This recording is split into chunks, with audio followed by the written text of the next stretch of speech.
Hello, guys. Welcome to It's Chris. Please subscribe, like the video, and share it. Share with your friends and stuff. And today we will be reacting to the top 20 best 2000s cartoons. So something pretty interesting. And let's get straight into it. All right. First up, we got the code name Kids Next Door. It's a pretty good show. I would say myself, growing up watching that. So Lots of fun! Why don't you come over to play too? Welcome to Watch Mojo, and today we're counting down our picks for the top 20 cartoons of the 2000s. Nice dragon kick. Sweet double phoenix punch. Hey, you know this one? For this list, I don't think I really watched the Teenage Mutant Ninja Turtles, but the TNT movie was just excellent, excellent. Oops. we're looking at the best animated series that debuted between 2000 and 2009. Sorry, SpongeBob SquarePants and South Park fans, but that means they don't quite make the cut. Okay. It's not really worth my time. I guess I can get. SpongeBob's legendary. I didn't really watch South Park too much. It just wasn't really up my alley. Give you a 6-layer burrito for it. A 6-layer burrito? Did we miss any of your favorite 2000s shows? Let us know in the comments. Number 20, Invader Zim. Too ugly! Invader Zim, and that wasn't my favorite, but it was good for the most part, I guess. I give it about a C rating. I could watch it sometime, so Too stinky! it'll get a C from me. That one looks good. This irksome alien may be angling to take over Earth, but thankfully, he isn't quite a pro at his job just yet. It's a relief for humanity, but also for anyone who gets to witness his hilariously ineffective adventures. The oddball humor, quirky characters, and unique setup make this series a breezy delight from start to finish. But that doesn't mean it won't flirt with some genuinely weighty subject matter too. Still, before things get too grim, it falls back on its impossibly charming yet comically incompetent antihero. At least Zim can take solace in the fact that his cult hit hijinks took the world by storm, just not in the way he expected. You're on fire! Am I? Ah, well. Number 19, Foster's Home for Imaginary Friends. No. When Mac Oh no.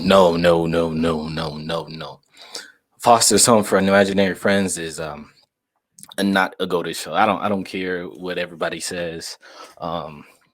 That junk was boring. It's in D tier for me. It's the absolutely just becomes too terrible. old for his Very fictitious annoying pal, and there's boring. only one place for Blue to go. A home for those just like him, of course. It's a brilliant premise that allows the show to go crazy with unique creature designs and fantastical storylines. But beneath all the wacky misadventures Mac and Blue get into lies an ooey-gooey heart that beats with themes about growing up and embracing your inner child. It doesn't matter what came before or what comes after. All that matters is now. This is our time, right here, right now, and we made the most of it. There's a palpable sense of camaraderie between the imaginary friends that helps the show express that you can find a balance between maturing and staying young. After all, this monster dormitory is a pretty cool place to be, even if it means moving on. And thank you for caring. Number 18, The Proud Family. Hey girls, we ready to party?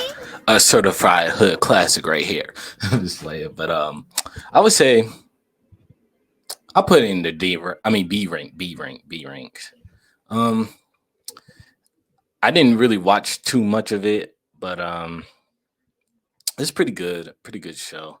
I watched a couple episodes, but the episodes that were really good, they really made an impact, especially with that with their movie, the Proud Family movie, with like the peanuts and stuff. Pause. Yeah, that was pretty good. The premise of this animated program is groundbreakingly simple. Penny is a black teen going about her fun, relatable, and oftentimes hilarious life. But instead of trying to conform, this show embraced what made its characters different without alienating them. Black people have made many contributions to this country as well as the world. Educational, but not preachy, it's about Penny and her family, their heritage, and the challenges that come with getting older. Its long-lasting impact prompted a revival series on Disney Plus over 15 years after the original's ending, proving that this clan isn't ready to quiet down I don't just know. yet. They shouldn't have had they shouldn't have made a remake. The series still works to I this day. definitely think they just reboot a lot of stuff that just doesn't need to be rebooted, or like remade, or needs another or a second movie to it. Like Avatar, for example. Like Avatar didn't need a second movie. It's just everybody wanted one. So I don't know. It's weird. Day thanks to fantastic characters that make it funny, boisterous, and of course, unapologetically proud. Number 17, Danny Phantom. After going ghost, Danny Phantom is going to get a. It's going to be. I give it a C rank too. I give it a C rank. I didn't watch too much of it. It didn't really pique my interest. Let's say I watched a couple episodes, but that's it. Yeah, I mean I know about it, but it just wasn't one of those shows. I think. this teenage hero gets white hair, a superpowered alter ego, and the knack for crime fighting. But while Danny tracks down other phantoms, his parents are tracking him. The ironic setup and horror-tinged storylines helped the show stand out from the crowd, but what really sealed this thermos was its pitch-perfect tone. The spectral action and great supporting cast make episodes scary, exciting, and fun, usually all at once. Of course, we'd be remiss not to mention the title character, who keeps things light with an optimistic attitude and plenty of hilarious quips. Hey, Horseface! Do the words glue factory mean anything to you?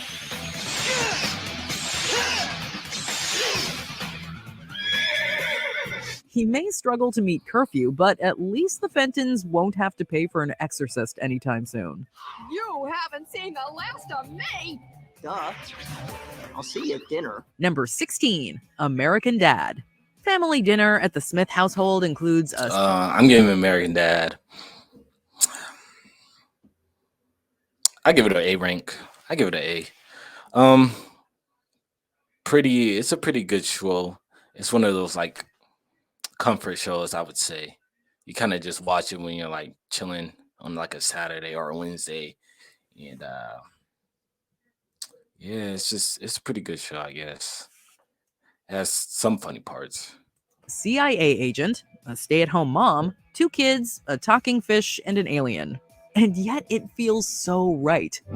Great stew, Francine. The peas are like floating survivors from a sunken beef ship. The main course of this long-running sitcom is its farce-like storytelling that somehow finds a way to deliver captivating morals amid plenty of chaos. There's nature and nurture. I mean, you'd probably be terrible too if you didn't have your kids and your wife to balance you out. Plus, American Dad comes with a side of situational humor that takes you by surprise and always keeps you guessing. It's a bizarre blending of ingredients that really shouldn't work as well as it does, but somehow, the show's intelligently dumb humor has not gotten stale.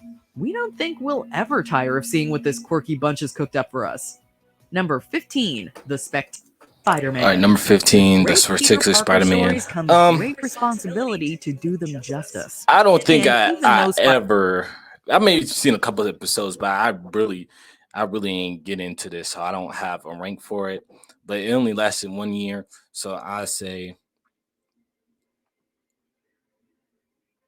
I don't know, man. I ain't giving this rank. I ain't giving Spidey it has a made a rank. massive web of animated I'm not giving appearances it a over the rank. years, none displayed such a clear love for the mythos as this. I'm still Spider-Man and still undefeated. And I still have this amazing person watching out for me. Tell me there's something better.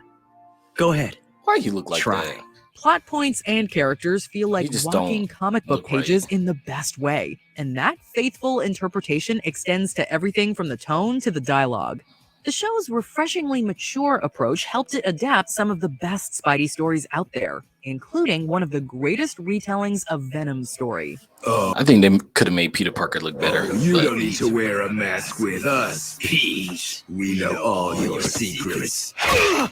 Because, of course, we were you. Even though it was canceled far too soon, only one word can describe this aptly titled show. I am the Spectacular Spider-Man! Number 14, Kim Possible. Call her. Kim Possible, go to show. So I'm giving it A rank. I give it A rank. Just because the episodes that are memorable, they were really, really, really, really good. So, and I remember some of the characters, not too many. So, Her, beep her, whatever. The real sitch is that this seminal cartoon was one for the history books. Impossible. fire theme song too. Just saying. If you wanna face me, when you wanna face me, it's okay. Putting aside the fact that its signature tune is downright iconic, Kim Possible is witty, fast-paced, and features a rare female lead headlining an action-oriented series. And while it has plenty of thrilling adventures, it's also the story of an average girl with less than average responsibilities. Kim, you are a strong, independent woman. Any brother afraid of that is not worthy of your time. Yeah, maybe, Okay. but what if she's right? Is there anything sadder than going to the prom with your just a friend? Kim could be tough, vulnerable, or deliver a gut-busting one-liner all in the span of a single episode. And her exhilarating authenticity made the show impossible to resist. Plus, let's face it, we all wanted to try the nacho when we were kids. What are you eating? Taco meets nacho. Call it the naco. Number 13, Ben 10. Ben 10. I'm gonna give it A rank just for personal reasons. Kind of grew up on this show, let's say. It's a fire show too. Pretty good storyline. That's pretty much it. I mean, Entrusting an I don't know. all-powerful alien wristwatch to a preteen does not sound like a great idea, but Ben proved no one fights intergalactic threats like a Tennyson. His access to a bunch of different aliens, each with intriguing aesthetics and attributes, lends a truly unique flavor to the series. So what can this guy do? I don't know, but I bet it's gonna be cool. And the revolving door of new forms he takes ensures the show never gets old. Not that it would be an issue when the villains and mysteries are this engaging. Though this original series ended in 2008, the franchise has continued on without losing sight of what makes it special. It just goes to show that Ben really is the baddest kid to ever save the day.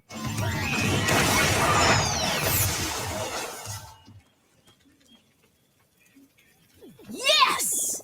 Number 12, Archer. Just squeaking into the 2000s.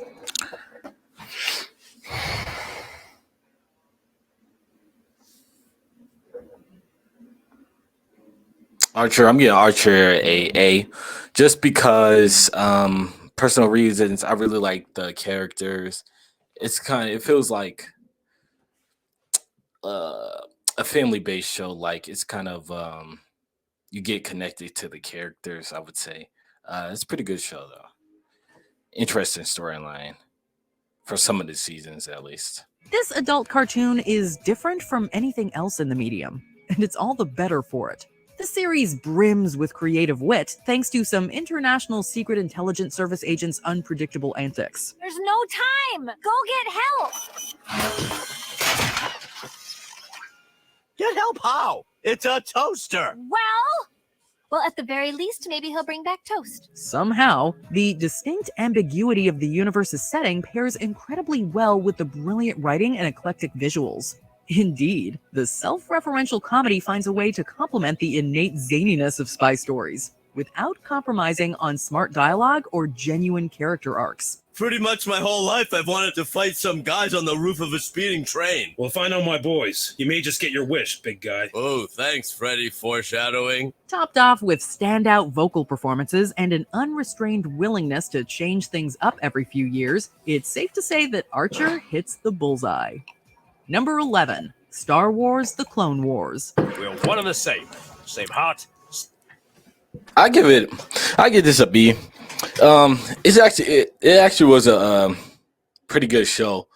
I watched at least the first season, which was good. So, yeah, I give it a solid B. Same blood. Your training is in your blood, and my blood's boiling for a fight. The Force is strong with this one. It had a big lightsaber to fill following the similarly titled Clone Wars. But this new and improved The Clone Wars shot for the stars and landed in a universe of greatness. With its deep understanding of the franchise's history, the show combined excellent multi-episode storylines and complex content, paving the way to massive ratings and justified praise. Though, above all that, it deserves all the credit in the cosmos for skyrocketing Ahsoka Tano into one of the brand's greatest characters. Fervid fan support led to a revived final season and a legendary legacy, demonstrating that audiences were not quite finished with this corner of the galaxy far, far away. The cavalry has arrived! Number 10, The Fairly Odd Parents. Despite its name, The Fairly Odd Parents, I give it a C. I'm giving it a C. It would just come on, after school, whatever, and just be on. It's not like you could get into it. Just be on. That's all I can say about it. I don't got nothing on this. I don't know. There's nothing strange I about the really show's don't like. persistent It's just success. like the show. Throughout the seasons, it found endless ways to make the classic Wish Gone Wrong setup engaging, with new characters, fresh ideas, and plenty of wacky humor. Hey, are you thinking what I'm thinking? Never cook bacon with your shirt off? The standout supporting cast and hatefully memorable bad guys like Denzel Crocker and Vicky star in episodic plots that draw from a wand of near-endless possibilities. The series' formulaic nature anchors reliable character writing and heartwarming comedy, especially as the wishes become more and more creative.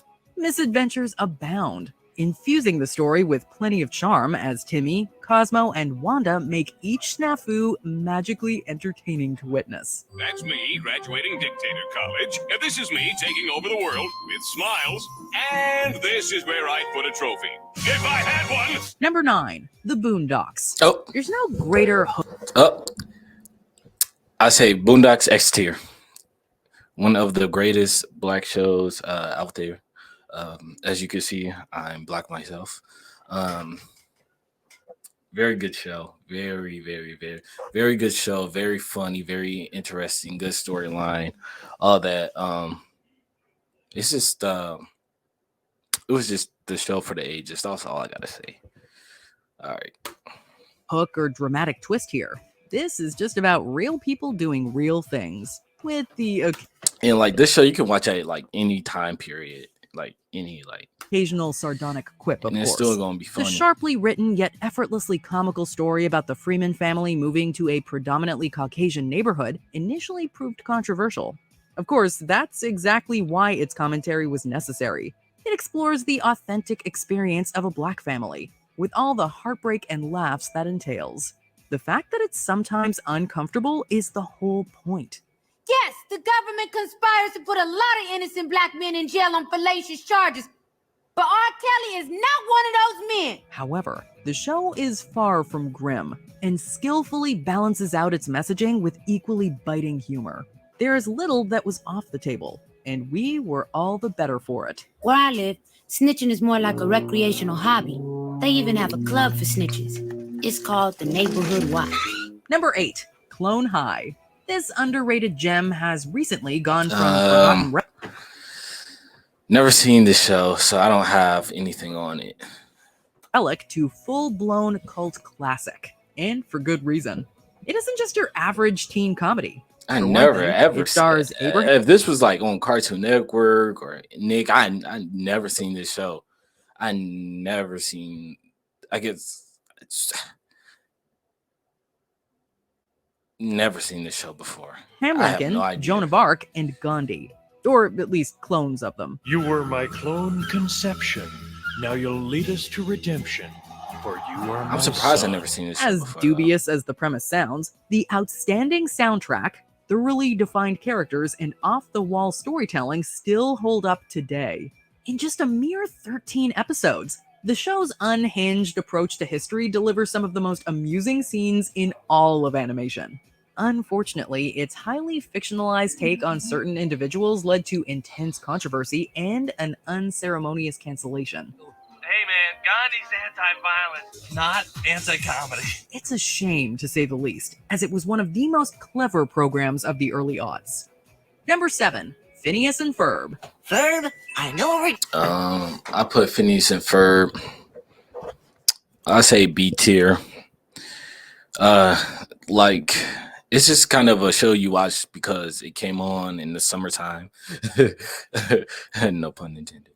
But yeah, it's just a show it's just a show that came on in the summertime, and you just kind of just watched it because it was on, and then you like went outside to go do something, and that was it. And yeah.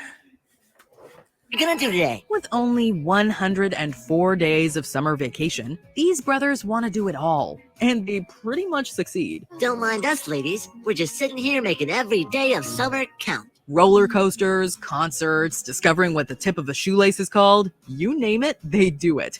Each episode is filled to the brim with inventive storylines, heartwarming lessons, and yes, even some nice educational moments. Of course, it's impossible to discuss this show without praising the hilariously iconic rivalry between Dr. Doofenshmirtz and Perry the Platypus. Agent P thwarting one of the Doctor's innators never gets old. Plus, we can always rely on seeing the boys make a fun invention, and watching as Candace fails to expose her brothers. We wouldn't want it any other way. Number 6, Robot Chicken. This one? I'm putting Robot Chicken in F tier. Absolutely garbage. Sure, they had some funny skits, whatever. It's supposed to be a funny show, but garbage, F tier. Like, this show, you could cancel it for all I care. The show was terrible, man. That's all I gotta say. One is like a box of chocolates. You never quite know what you're gonna get. Of course, part of the fun is flicking it on to watch a spy thriller one episode, a meta comedy the next, and a psychological drama after that. I haven't met the man yet, but I think can handle this race. I don't scare easy. And they're all executed in a way that subverts and pokes fun at what we'd traditionally see. Its format, or lack thereof, has kept it feeling fresh, with no signs of losing its spark anytime soon. The sketch comedy aims its sharp satire at... To be honest, this should not even be in the top 20 best 2000 cartoons. Like, y'all could have put anything else, but y'all put this. It's like, come on now. Anything under the sun. And even a glimpse at even one sketch is enough to see why it has withstood the test of time. It's no big deal. It's probably not even quicksand. I'm gonna have a good laugh about this tonight with the guys. Number 5, Justice League and Justice League Unlimited. I'm putting this in B tier. I don't really remember it, but I do remember the storyline being good. So I'm putting it in B tier for sure. Following several acclaimed solo ventures, DC brought their classic heroes together for one of their first animated team-ups, and an iconic series was born. It's hard iconic. to overstate the impact of seeing Superman, Batman, and Wonder Woman fighting alongside each other, but they weren't the only things super about the show. Characters like Martian Manhunter and Hawkgirl were finally given well-deserved time in the spotlight, and immediately showed why they were worthy of DC's varsity team. Aren't you supposed to be patrolling the North End? I thought I saw trouble over here. There's no trouble. Sure there is. And I'm looking right at it. Later, Unlimited doubled down on what worked and brought in more characters, deeper stories, and a ton of fun. We're the good guys, protecting our country from a very real threat. Batman be in every bathroom, everywhere, anytime. That nigga stupid, bro. That nigga This don't pair of care. shows were walking proof that these heroes could shoulder more ambitious stories, and that working alone was totally overrated. Number 4, The Venture Brothers. With a title like this, I never seen this show, so I don't have a ranking on it. But well, I ain't never watched it, seen it before. Can't be that good. I'm just playing. yes, you know you're in for a thrilling adventure. But this show isn't content being ordinary, and goes on its expedition through classic action plots with plenty of new ideas. It's a loving deconstruction of geek culture, featuring all the excitement of the genre, with an added layer of knowing wit. What is this crap? Where's Batman? It isn't as gleefully weird as some other Adult Swim shows like Aqua Teen Hunger Force. Oh, yeah. Good morning to you there, Mr. Food Monster. This is how it's going. That show, let's give it a quick rating. I'll give it a F tier. I don't really like. Well, I can't say that I don't like Adult Swim shows, but some of them are just not good. I mean, personally, it's not my favorite, but Look at my freaking car. It is crushed to bejesus and back. Yet it rides the perfect line of loving homage and prodding ridicule. In all of animation, it's hard to find a family better suited for it look like Freddy from Scooby-Doo. For a good old-fashioned quest than these guys. Number 3, Teen Titans. I'm giving this. I'm putting it in S tier with what else I put in S tier? I forgot the other show I put in S tier. But I'm putting it in S tier. Teen Titans. This show storyline was just immaculate, and everything about it was just superb. I couldn't watch for long though, but it was a really good show. Get ready, because there's a new team protecting Earth. Instead of going big, Teen Titans opted for more intimate and emotional stories. I don't have another notch. I'm not like you, okay? When I say I can't, I can't. This emphasis on character development led to some of the most stirring plot points in any DC show, animation or not. But rest assured, it still had its fun. The anime-inspired visuals and exaggerated comedy did not just provide some high-energy action sequences. They also gave this teen hero show a unique identity separate from anything that had come before. Different side. Who was your favorite? Put down in the comments who your favorite person from Teen Titans was.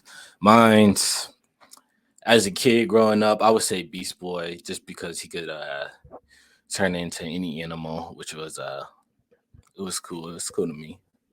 Sides of Raven's personality. We're not in Raven's home.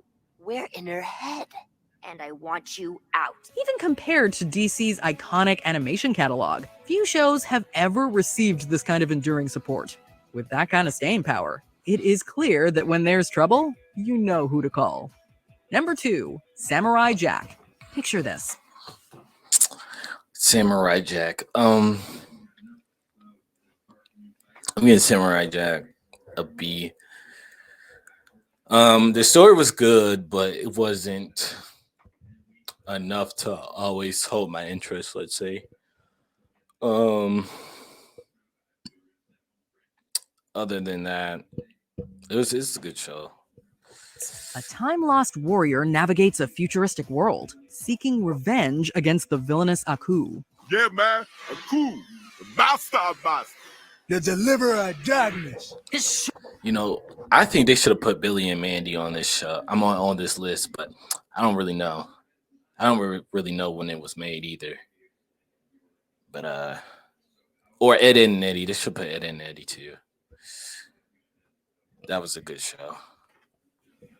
Joe got a sorrow. Refreshingly, the story largely remains that simple to the end. But the show's... You know what, guys? We're going to do a cartoon tier list too, so look forward to that. Straightforward narrative does not mean it lacks ambition. On the contrary, the way it innovatively conveys story and character primarily through action instead of dialogue is nothing short of masterful.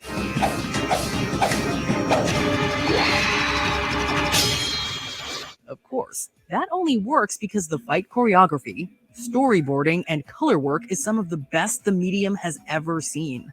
Luckily, fans got a final wrap-up season over a decade after its original ending, confirming that Jack wouldn't be forgotten, even if he did skip a good chunk of history. Do not worry, Samurai. You will see me again. But next time, you will not be so fortunate. Number 1. Avatar. This show, Avatar: The Last Airbender, S tier. I put an S tier. I only put 3 shows in S tier, I believe. This show definitely gets an S tier for storyline, just everything. I could watch this show throughout, no skips, no skipped episodes, no nothing.